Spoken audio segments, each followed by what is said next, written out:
Assalomu alaykum qizlarjonlar. Bugun mana shu fasonimizni modellashtirishni o'rgataman qizlar. Va'da qilganimdek, hozir bir boshdan tushuntiraman sizlarga qizlar, nimalar qilish kerak, qanday qilib modellashtiramiz va qanaqa qilamiz qizlar. Bir boshdan hozir ko'rib chiqamiz. Xullas qizlarjonlar, mana harakat qildim. Hamma o'ziga yarasha tushuntirishga harakat qiladi qizlar va bilimini berishga harakat qiladi. Men ham qo'limdan kelguncha harakat qilaman sizlarga tushuntirib yetkazib berishga. Mana hozir vaqtdan yutish maqsadida harakat qildim, modellashtirib, yopishtirib, tushuntirish maqsadida qildim. Bu narsalarni hozir ko'rsatib beraman. Birinchi etap, ikkinchi etap nima qilamiz, uchinchi etap nima qilamiz, hammasini hozir sizlar bilan birgalikda ko'rib chiqamiz qizlarjonlar. Men sizlarga mana shu asosimizni o'rgatganman. Tasavvur qilasizlar qizlar. Mana bizda asos, Mana shu asosimizni biz ochiq holatda, ya'ni mana bunaqa holatda, mana ochilgan holatda taxlab olamiz qizlar. Hozir men videoni yaqinlashtirib sizlarga chuqurroq ko'rsatib berishga harakat qilaman qizlar. Va hammalaringizdan so'rab qolaman, shu fasonni modellashtirib iloji boricha tikib ko'rsatib berishlaringni so'rab qolardim qizlarjonlar. Mana ko'ramiz. Hozir nima qilamiz qizlar? Birinchi navbatda hozir biz mana shu narsani, hozir taxlagan narsamni sizlarga kesib ko'rsatib berishga harakat qilaman qizlar. Mana bizda asosimiz, men hozir olaman buni. Kesib olaman va rasmini ham tashab qo'yaman. Bu asosimizda videodan so'ng albatta men ishonamanki, sizlar barchalaringiz tushunib olasizlar bu narsani. Men hozir iloji boricha harakat qildim. Shular bir narsani tushunsin, bir narsaga ega bo'lsin, hech bo'lmasa bitta fasonni modellashtirib o'rgansin maqsadida men harakat qildim qizlar. Hozir bu menga kerak emas. Mana bu hozir ikkinchi etapimiz. Hozir ko'rib chiqamiz. Mana bu uchinchi etapimiz. Buni ham hozir men sizlarga ko'rsatib beraman. Xullas mana qizlar, bizda asosimiz hozir. Mana bu bizda ochiq holatda, mana vitichkamiz. Bularni kesib olaman. Qizlar, mana harakat qilyapman, iloji boricha masshtabniyda qizlar, agar millimetrovkada qiladigan bo'lsam, menga ko'proq varaq oq kerak bo'ladi, millimetrovka qog'oz kerak bo'ladi, hamda to'g'risi nima deydi, uyimda qog'oz ko'payib ketadi.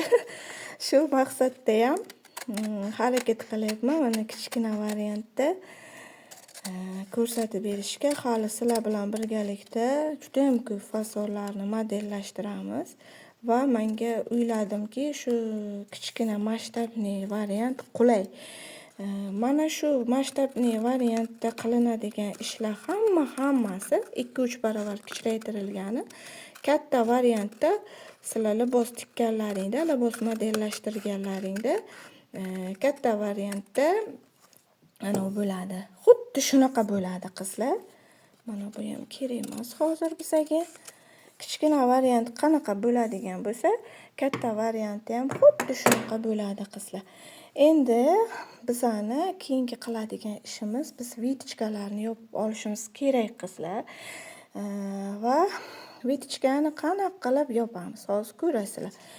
Mana bu yerdan mana ko'rsatganman. Mana ikkinchi ishimiz, bu ikkinchi nomer 2 qo'yganman. Hozir mana vitichkalarni yopib modellashtirganman. Hozir ko'rib chiqamiz.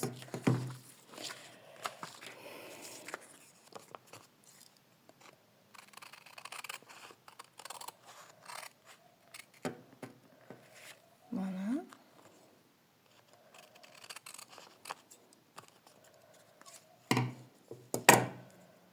va yopiladi. Mana shu yer vitichkamiz bizda yopilib, bel vitichka tomon ochiladi. Qizlar, mana bu ko'p bo'ladi. Mana necha yillik ustozlar bo'lsa ham, xoh umuman bo'lay, xoh boshqasi bo'lsin, mana bu kamera atrofida baribir ham nima deydi, bo'ladi qizlar. Hayajon bo'ladi, boshqa bo'ladi. Tezroq ulguray yoki bo'lmasam video uzalib ketmasin deb ko'p harakat qilamiz. Mana 1,5 yildan buyon shunaqada qizlar, xato kamchiliklar uchun avvalambor oldindan uzr so'ragan holda, xato kamchilik hammada bo'ladi. Savollaringlar bo'lsa, qayerga tushunmayapsizlar, nima muammo bo'lyapti, hammasini bemalol yozishinglar mumkin. Qizlarjonlar, men javob berishga harakat qilaman. Mana bizada yopildi. Vetichkamiz, tasavvur qilasizlar. Yopib oldik. Endi nima qilamiz? Mana bu bizada yelkamiz, qizlar. Yelkamizni teng yarmini topib olamiz. Mana shu yerda bizada 12 bo'ladigan bo'lsa, misol uchun yelkamiz, qizlar. Shuni teng yarmini 6 santimetrni topib olamiz. Va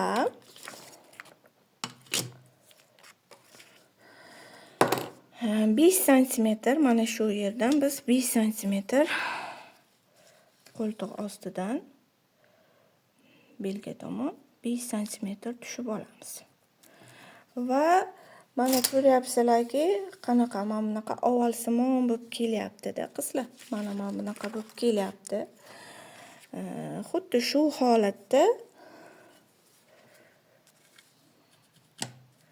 modellashtirib olamiz.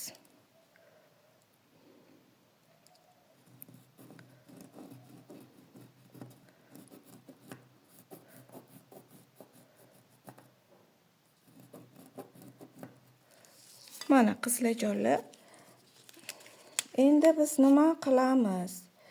Endi biz mana shu yerdan kesib olamiz.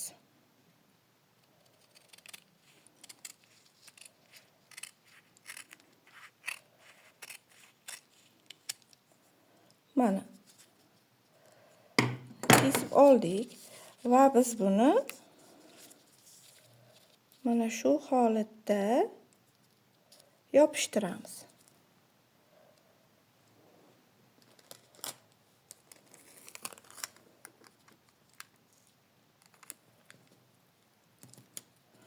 Mana yopishtirib oldik. Endi biz mana shu yerdan xohlasak 2 santimetr, xohlasak 3 santimetr. Bu bizani ziborkani ko'p kamligi, qizlar, bu o'zimizga bog'liq.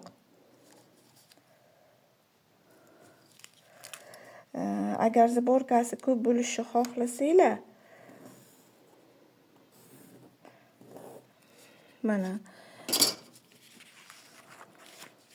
mana bu bosqichga o'tdik. Biz hozir 3-bosqichga o'tdik, qizlar. Ziborkamizni ko'p bo'lishini xohlasak, ko'proq ziborka beramiz. Kam bo'lishini, kamroq bo'lishini xohlasak, kamroq ziborka beramiz. Va shu qismni ham kesib olamiz, mana.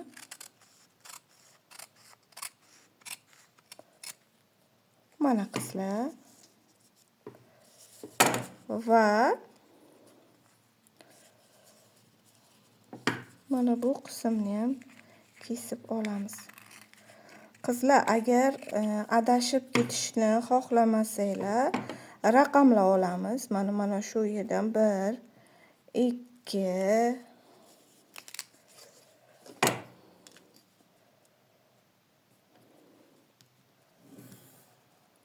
mana 3, 4. Orasini, masofasini qizlar iloji boricha harakat qilinglar. Bir xil qilib ochishga va bir xil qilib 3 santimetr bo'ladigan bo'lsa, albatta 3 santimetr, 4 santimetr bo'ladigan bo'lsa, 4 santimetr qilib ochishga harakat qilinglar, qizlar.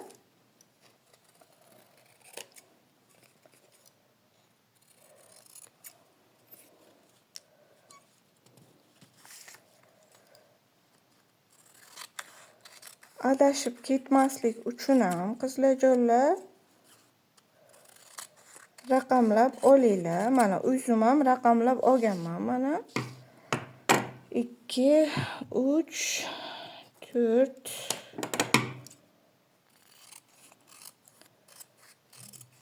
mana 5,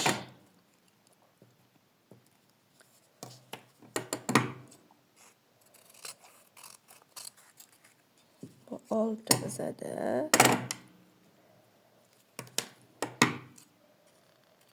Va 7 mana. Solamiz. 8 ile 9. 8, bunisi 9. Va xuddi shu holatda mana buni biz matomiz deb oladigan bo'lsak, qizlar, hozir bu holatini ham ko'rsatib beraman sizlarga. Joylashtirib, mana hozir men anu qiladigan bo'lsam, bitta yopishtiradigan bo'lsam, qizlar, juda ham ko'p vaqt kerak bo'ladi. Mana orasini necha santimetr qilmoqchisiz? 3 santimetr ile 4 santimetr ile 5 santimetr, necha santimetr qilishingizga bog'liq.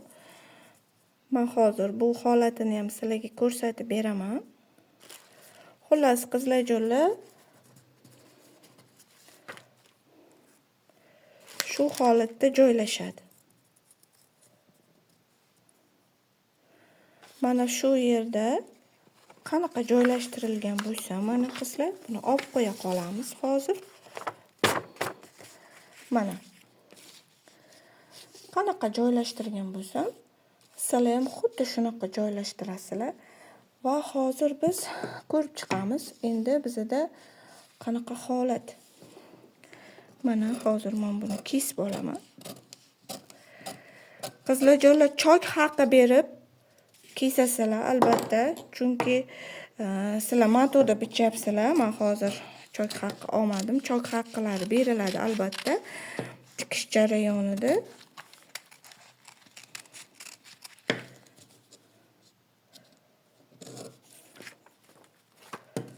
Qo'limdan kelguncha harakat qildim, qizlar sizlarga foydali bo'lishligi uchun. Mana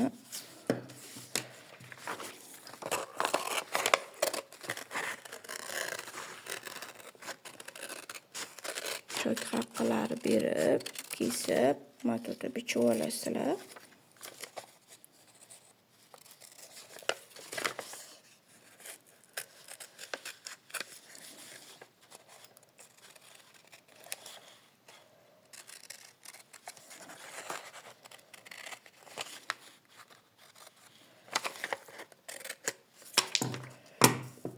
Mana qizlar, mana bu bizda deb oladigan bo'lsak, mana shu holatda bizda zuborkalari terilib, chiroyli bo'lib, tikish jarayonida o'zlaring ishonch hosil qilasizlar.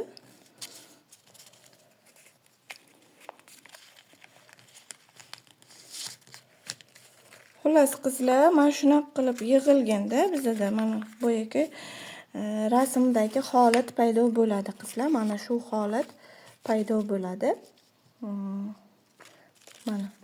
Mana shularni yig'ib olib, shu holatda tikasizlar va shu fasonimiz hosil bo'ladi qizlar.